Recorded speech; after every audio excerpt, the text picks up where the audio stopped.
everyone, welcome back to my YouTube channel. If you are new here, I am Tiffany. People call me Tiffany.bankss on social media. People even call me Tiffany.bankss who actually meet me in person. It's not my real last name, but I'm gonna let y'all roll with it. But welcome to my channel, and I'm so glad that you're here. So if you are indeed new here, make sure that you hit that subscribe button. And if this video brings you any sort of value, any sort of peace, calmness, anything good, make sure that you hit the like button. If you absolutely hate it, hit the dislike button.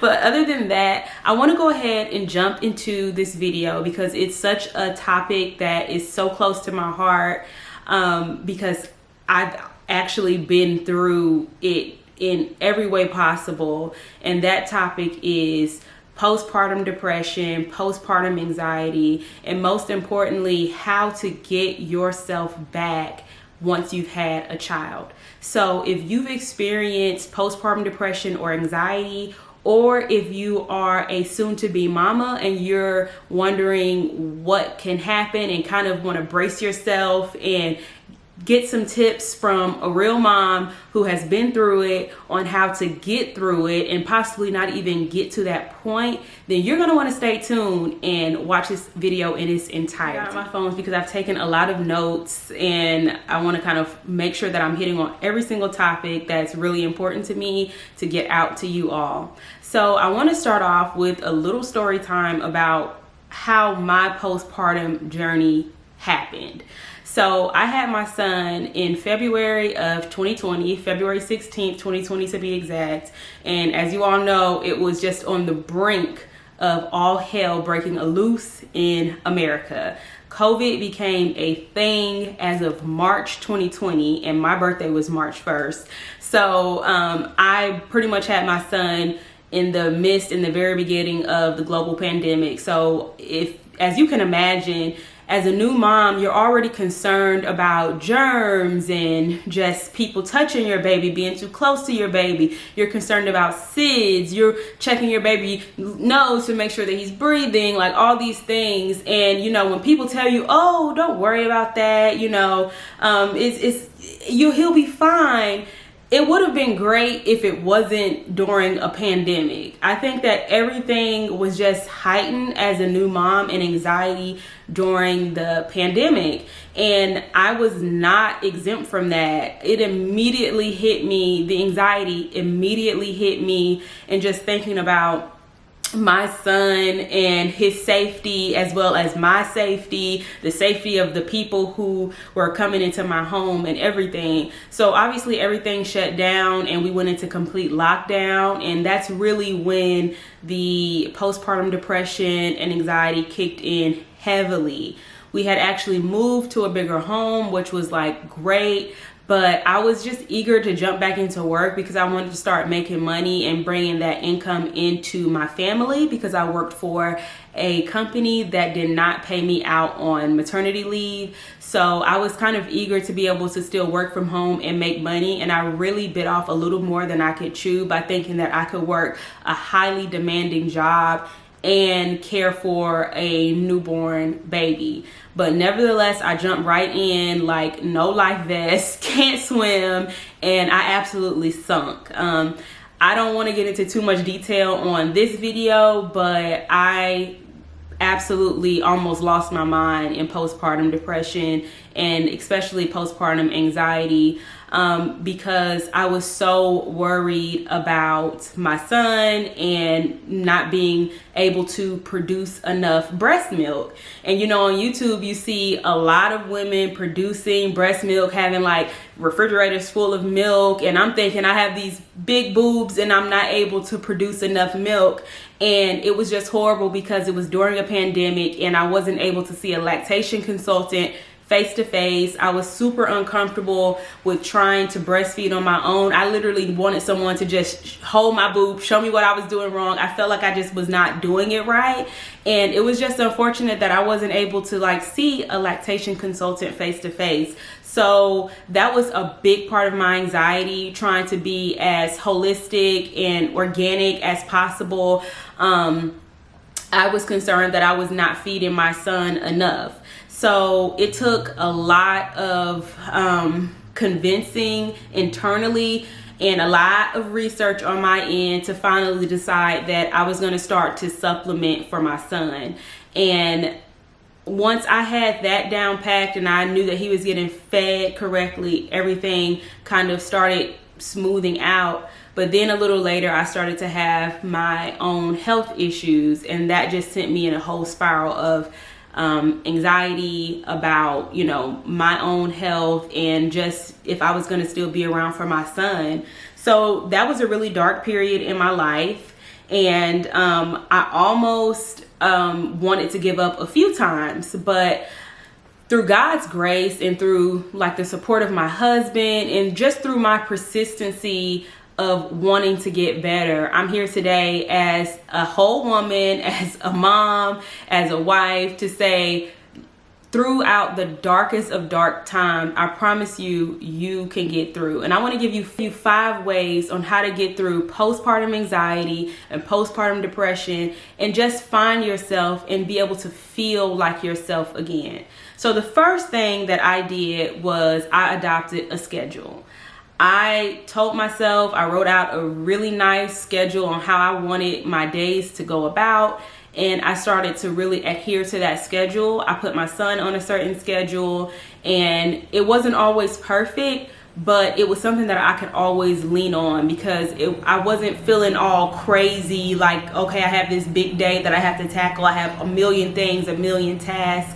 I really stopped and I said, this is my schedule. This is the way I'm going to go about my day. And I looped my husband in, and luckily my husband worked from home with me, and he's a very active father. So we were able to kind of work together to make sure that our son was taken care of. It was still a huge challenge in the beginning because my job was so demanding.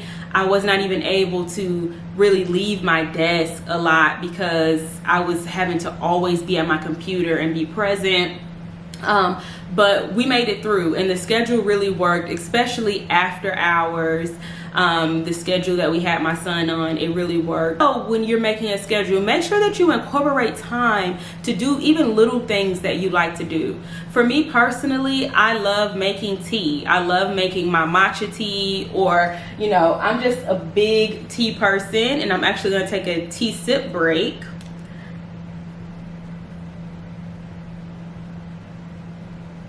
Oh, that's so good. So I always made time. I literally scheduled the time that I would have my teas, and I would make that kind of like a ritual. It was something that I love to do, and it just made me feel great to be able to do that and kind of take some time away from work and mom life and just kind of, you know, make that tea, check in on myself. And just the whole entire ritual of making into sipping and, you know, doing all of that, I absolutely loved it. So if tea is not your thing, something else is your thing that you can do to incorporate in your schedule that really is something that you love, I encourage you to do that.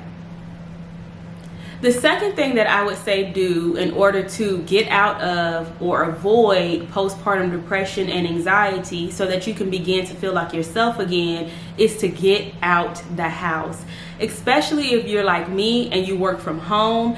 Home is your everything. Like, you work from here, you bathe, your baby's here, your husband's here. Like, it's really no reason to have to leave the house. And nowadays, especially when you have Instacart, Uber Eats, it's no reason to leave the house.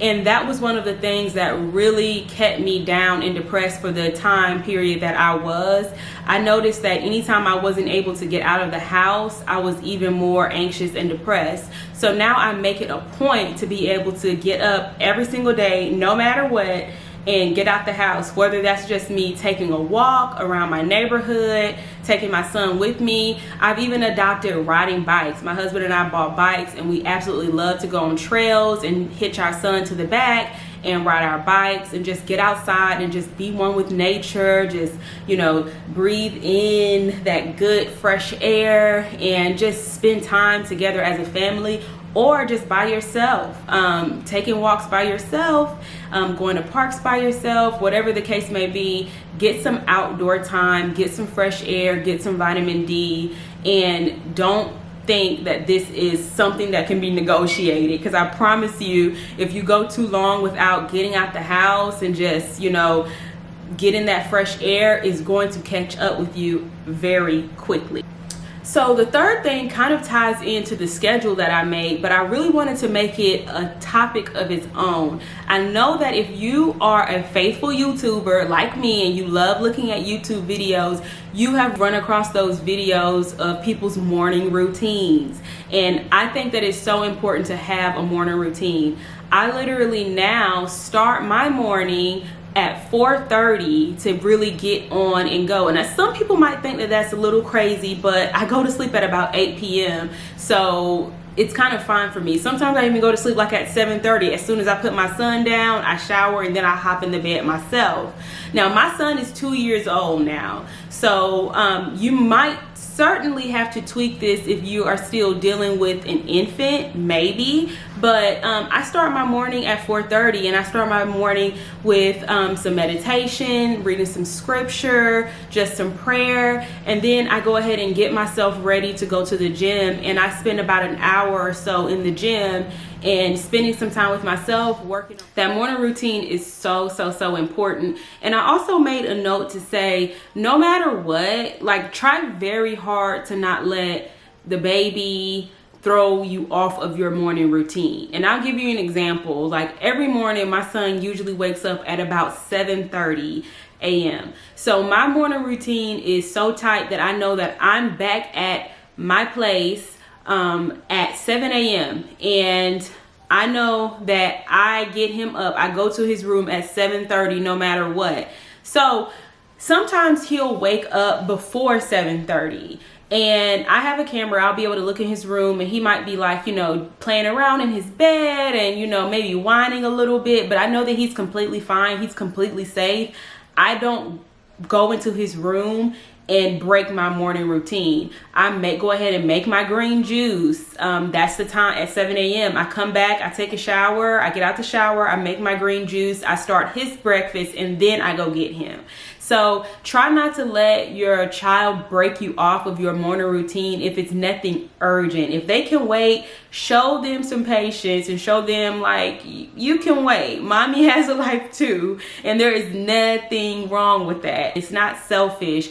Even if you're on an airplane, they will always tell you, put your mask on first in case of an emergency before you try to put your child's on. If I'm not here, who's going to take care of my child? So I have to take care of myself in that way. And that's just like a little tip, because I used to let my son get me. Like, I used to break my morning routine and I would say, okay, I'll just go get him and that's it. But before you know it, he's whining for this, he's whining for that. He wants me to turn the TV. He wants this, he wants that. So I never get my green juice. I never take a shower. Now I'm just walking around in, you know, dirty gym clothes. So really stick to that morning routine and don't let, if at all possible, anything interrupt it.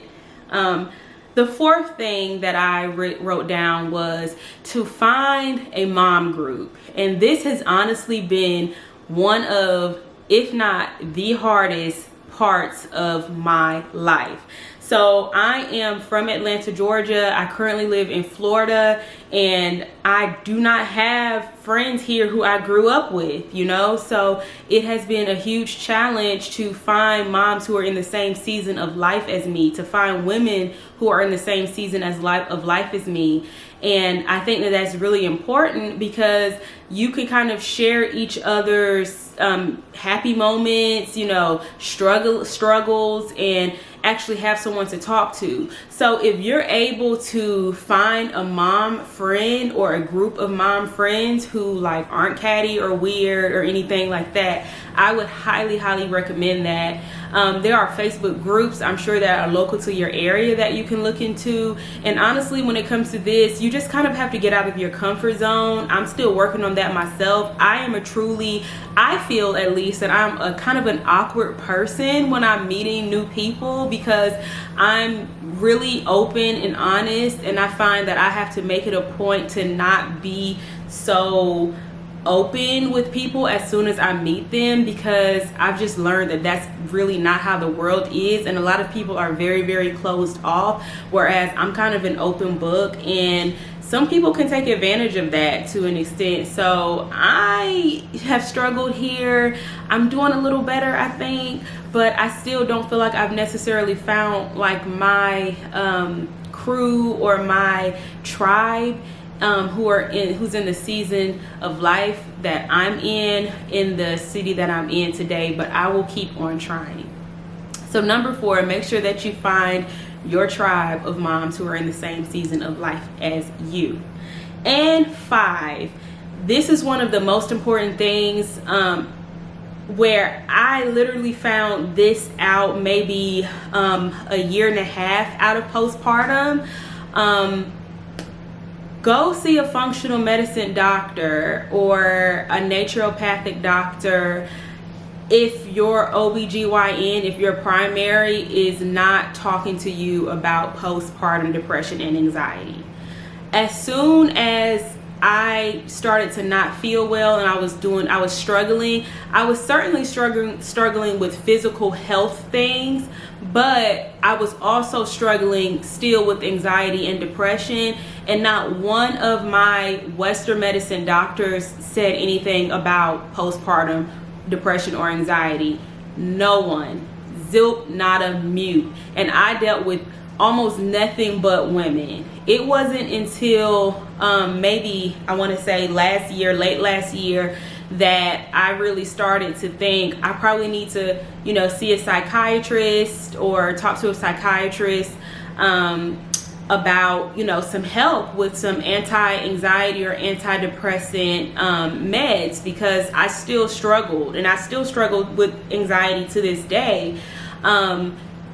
What works for some people is not going to always work for you. I did try a anti-depression or anti-anxiety medicine. Again, my main thing was anxiety. I had a lot of anxiety. So the doctor did prescribe me a substance, and it did not work well for me.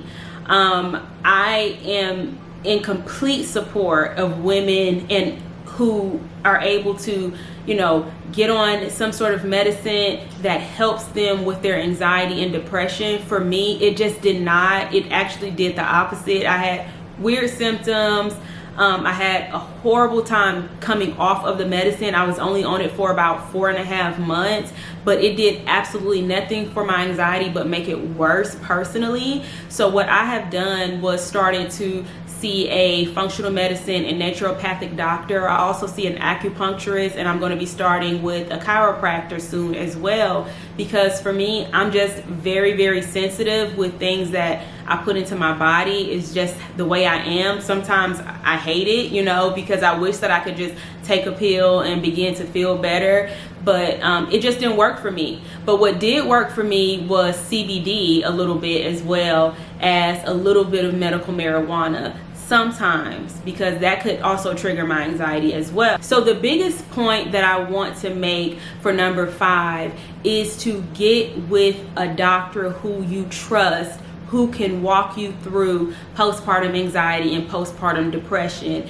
If that means taking a substance and that doctor is closely monitoring you and you're able to check in to make sure like, hey, I'm good, then go that route. If you're somebody who's like, okay, I just need the pill, I'll be okay, I don't really want to talk to you like that, go that route. If you're someone like me who, maybe has tried the pill or doesn't even want to try, an anti-depressant or anti-anxiety pill, then I would really highly encourage you to find a naturopathic doctor around you. Also, there are doctors online as well as functional medicine doctors, so that you can talk to them and they can help you with what you're going through.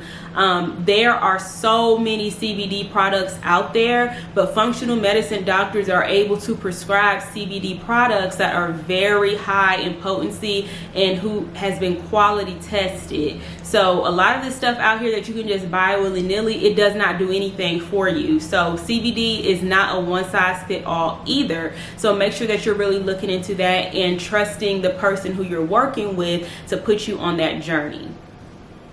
So with all that being said, that is my 5 tips on how to beat postpartum depression, postpartum anxiety, and how to start feeling like yourself again. If you have been through this, or if you're going through this, please leave in the comments to help other women on what you're doing to beat postpartum depression and anxiety. Make sure that you are hitting the like button and that you're subscribed to my channel. I will be releasing way more content about being a young mom and just going through the ebbs and flow of life. Thank you so much for joining, and I'll see you guys in my next one. Bye.